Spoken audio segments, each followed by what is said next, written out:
Live on Channel 5. This is the 10 o'clock news with Deborah Norville.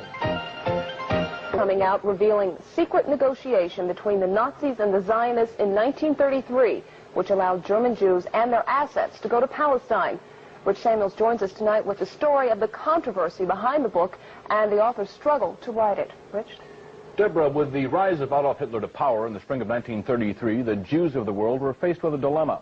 They could raise a cry of protest, a cry few would heed, or they could make a deal with Hitler, a deal that would bring a step closer their dream of an independent Jewish state. American Jews marched calling for the boycott of all German exports. Jews throughout Europe echoed that call, so did Jews everywhere. But a group of Zionists at the same time was quietly negotiating an agreement with the Nazis to allow the immigration of German Jews and the transfer of their assets to Palestine. That deal, reported in August 1933, was the transfer agreement.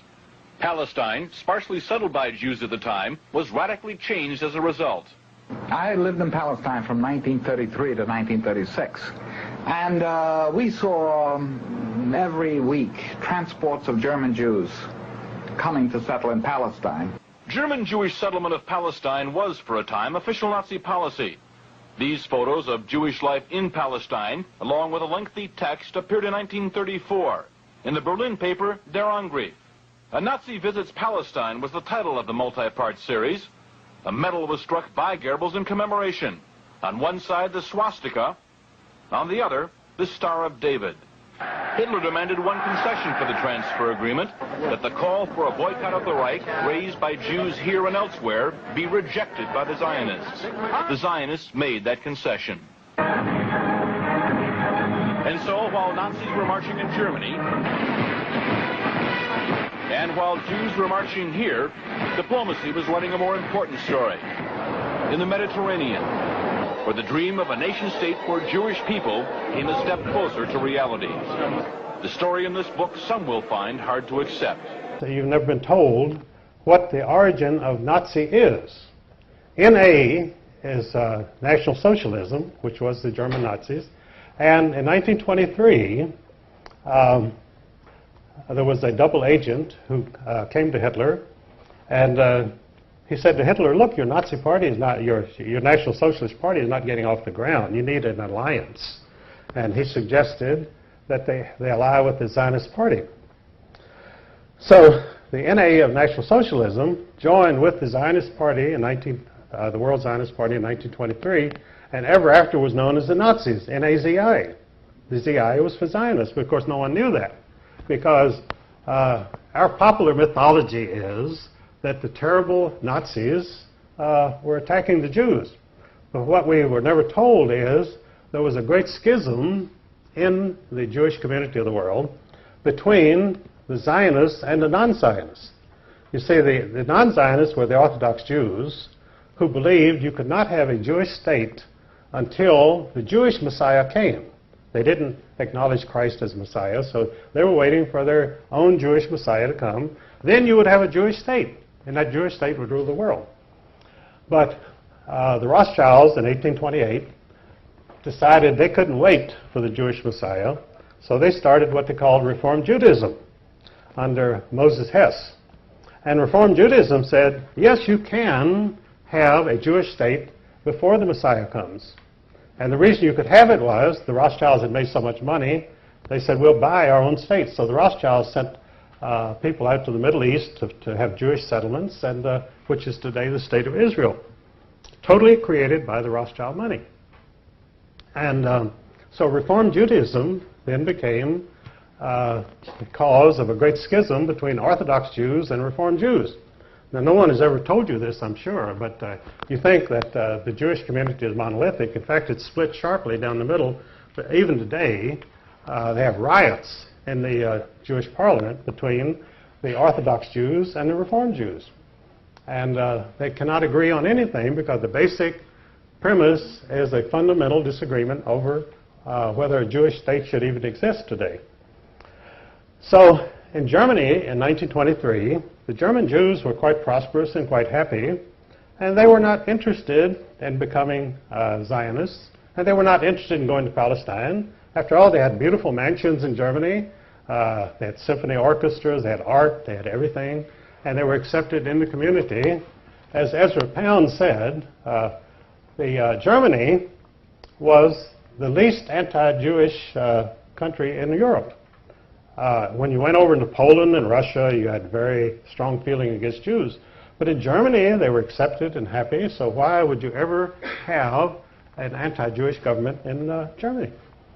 And of course, Hitler, allying himself with the Zionists, he said, after all, you're right. He said, we have the same goals. And so he allied with the Zionist party, and the mission of the Nazis was to force the anti-Zionist Jews to accept Zionism. And this is what the concentration camps were about. They put the anti-Zionist Jews in the concentration camps, and they were placed under the direct administration of the Sonderkommandos, who were the Zionist Jews. So the concentration camps were run by the Zionist Jews in order to punish and get rid of the anti-Zionist Jews, which they did.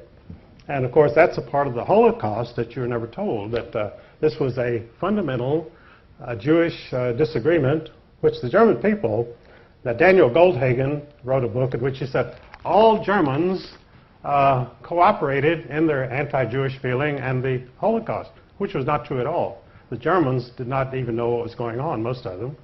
It's just like in the United States, when we were perfecting the atomic bomb and bombed Hiroshima and Nagasaki, the American people knew nothing about it. It was forbidden to mention the atomic bomb. I was serving in the Air Force at that time. We never heard of any atomic mission or atomic bomb until the bomb was dropped on Hiroshima. So you could say the American people are guilty of the greatest atrocity, the dropping of the atomic bomb on Japanese civilians. But that isn't true. The American people knew nothing about it. I knew nothing about it in the Air Force. And I was right there. So these things go on without the knowledge of the people or the approval of the people. But of course, they have to accept the results. These things happen, and you're stuck with it. So this is the real story of Zionism, that the Nazis. So then, well, if the Nazis had allied with Zionists, why didn't the Nazi party survive?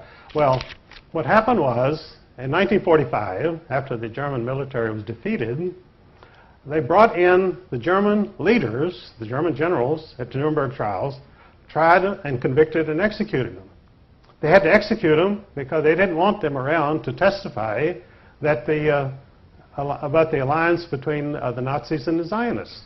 So they had to die, and they were executed for that reason. Because, they told about the atrocities that the German generals had committed. But German generals are like any other generals. They don't really commit atrocities. The troops under their command may commit atrocities, but they don't commit any atrocities themselves. These German generals didn't go around shooting Jews or anybody else. But they were executed, and so the Zionist secret was safe. And now the Zionists were now in command of the world because their National Socialist allies were now gone from history, and the Zionists had a free reign, so they set up the State of Israel. And in fact, some Jews themselves even claim that there should be a statue to Adolf Hitler in Israel because he created the State of Israel, which is absolutely true.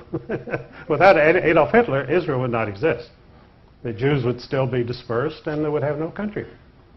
But George Steiner, a very famous Jewish writer, proposed this about 10 years ago. He said, why don't they put up a statue to Adolf Hitler in Israel? Well, they're not likely to. And because there again, the big job of the criminals is to keep the truth from the people. They want, not only do they want you not to find out anything, but they flood you with disinformation. Most of the stuff that you get in the press is absolute lies. And if it's not lies, it's spin or distortions. In other words, they give you 10% of the truth, and the rest is all distortions. And they demonize people so that you're filled with anger against the Holocaust people who murdered all the Jews in Germany. And people do get very angry because of these things. And they don't even know what they're angry about because they're not told the facts. and never will be told the facts, because the press is totally in the hands of the bankers. Because news is a high-budget, capital-intensive operation.